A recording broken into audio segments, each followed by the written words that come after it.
কি ক'ব? আপোনালোকে নিশ্চয় সকলোৱে অৱগত যে অহা 2027 ফেব্ৰুৱাৰী মাহৰ পৰা জাতীয় লোকপিয়ল দেশজুৰি যি জাতীয় লোকপিয়ল হ'ব তাৰ দ্বিতীয় পৰ্যায় চলি আছে। এইবাৰ লোকপিয়লত যোৱা 2024 30 এপ্ৰিল তাৰিখে দেশৰ প্ৰধানমন্ত্ৰী নৰেন্দ্ৰ মোদীৰ নেতৃত্বাধীন কেবিনেটে সিদ্ধান্ত লৈছে যে এইবাৰ লোকপিয়লত জাতি অৰ্থাৎ কাষ্ট ভাৰতীয় সমাজত যে আমি জাতি বা কাষ্ট বুলি কওঁ তাৰো এইটো মানে ইনামিনেশ্যন হ'ব বা জনগণনা হ'ব। সেই সূত্ৰে সদৌ দেখি জনগোষ্ঠীয় মঞ্চটো অভিযান আৰম্ভ কৰিছে।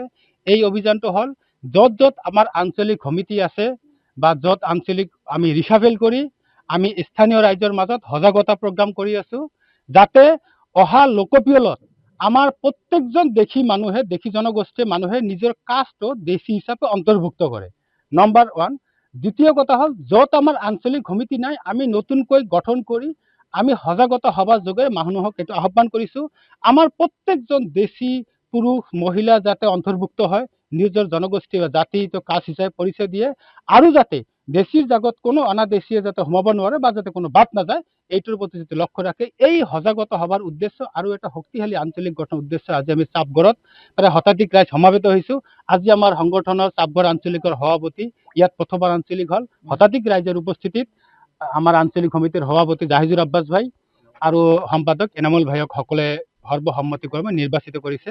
আমি ইয়াৰ যোগতে আৰু এটা আমাৰ সজাগতা উদ্দেশ্য হ'ল আপোনালোক সকলে অৱগত যে মানে কিছুদিন আগতে মাননীয় মুখ্যমন্ত্ৰী মহোদয় মাটি সম্বন্ধে কিনা বেচা সম্বন্ধে বিশেষ ঘোষণা কৰিছে যে আমি সকলোকে আহ্বান কৰো, অকল আইনে বুলি নহয় আমাৰ নিজৰ দায়িত্ব আছে যে মাটি নাথাকিলে এটা জাতি নাথাকে, জাতিৰ অস্তিত্ব ভাষা সংস্কৃতি একো নাথাকে।